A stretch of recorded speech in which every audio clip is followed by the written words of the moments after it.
Is there anything better than a great meatloaf? I mean, really, a great meatloaf full of all kinds of flavor and kind of an individualized thing, but something that you think mom might have made.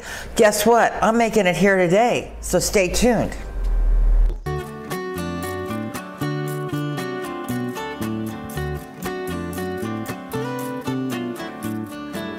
Thanks a lot for coming in to Jill's Cookery today.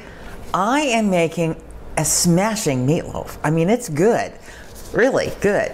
I've been working on this recipe for like 50 years. I think I've got it down. So come on down, I'm going to show you the ingredients. It's really a cornucopia. I've got some ketchup and some Worcestershire sauce and some garlic powder and some black pepper, some salt. This is breadcrumbs, or the Italian seasoned breadcrumbs with enough milk to just make them moist, some grated Parmesan cheese, parsley, onions, and then 2 pounds of ground beef. It's pretty quick, pretty easy, and I think you're going to love it. So, what about your eggs? Oh my gosh, I've got eggs. They're hiding behind your bowl. I've got eggs hiding behind my bowl. Okay, thank you. So let's go here to my bowl where I've got my meat that is hiding my eggs. Okay, so I've got two pounds of ground beef there, and I'm going to open up all my little... Okay, as I said, I have 2 pounds of ground beef in here, and I'm going to add 2 eggs. Usually it's wise to think about a 1 egg per pound of beef, so that's what I've got there. I've got a medium-sized onion, finely chopped. And I have half a cup of parsley, well chopped.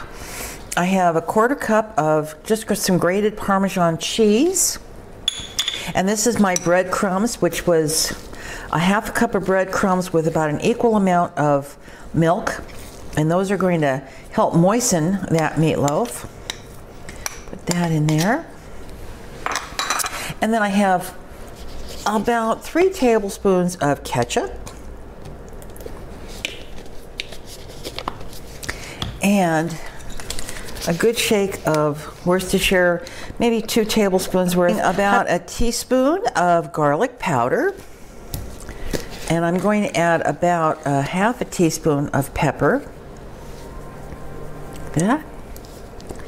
and an equal amount of salt. I don't want to add too much salt because the Worcestershire has salt and the breadcrumbs have salt, so I'm going to add maybe 3/4 of a teaspoon.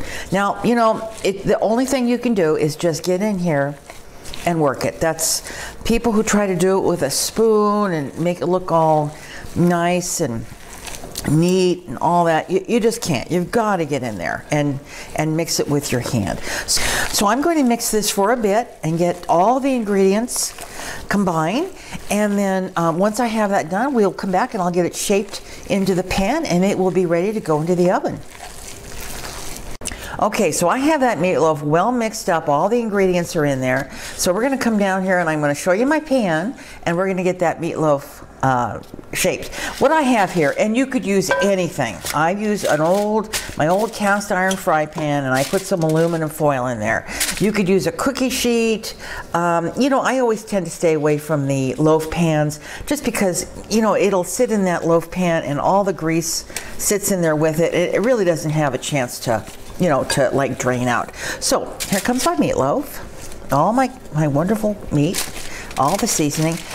And I'm just going to, and you could shape it into a loaf size, you know, shape. You could shape it into a round.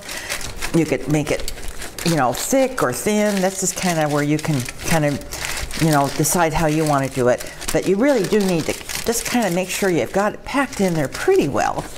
Now, I am not one who is of the put ketchup on top. I've never done that with mine.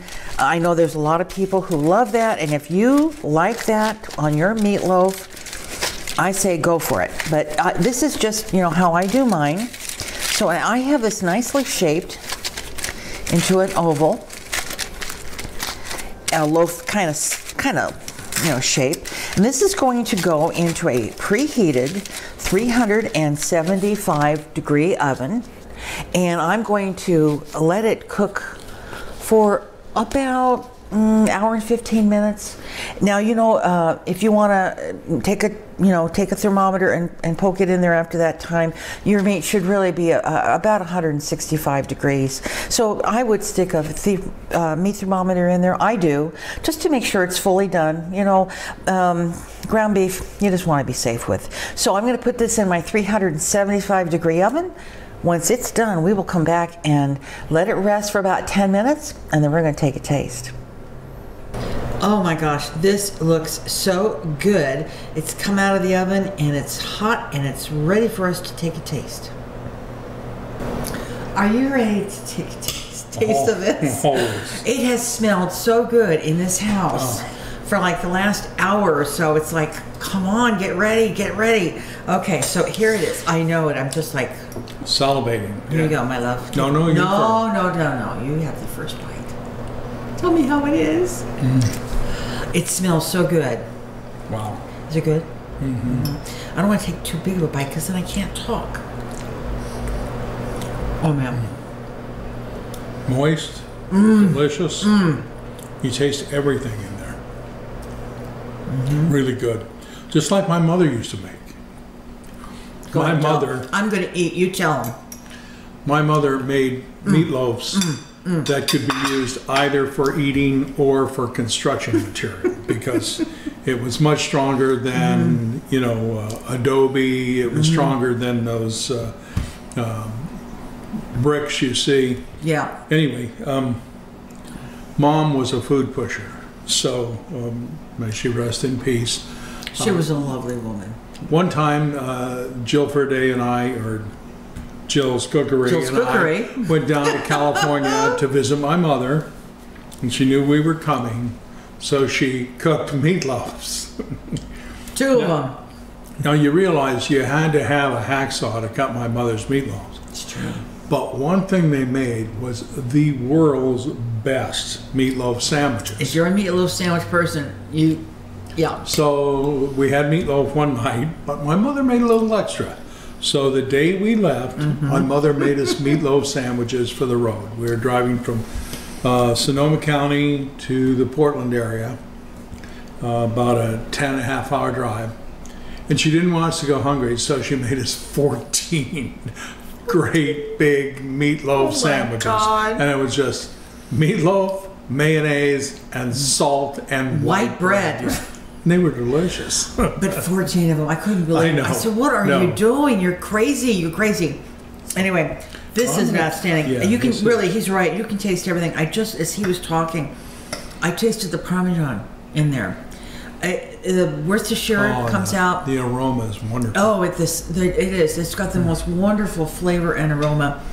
And yeah, wow. It's a great meatloaf. It's a very basic, homey, comfort. Of course, that's my food. I mean, that's my recipe, and it's what we've had for so many years. You know, my mom started It's not my mom's. It's not your mom's. But yeah, boy, that's good. It's good. So anyway, I will leave you the recipe and description down in the comments. The comments section.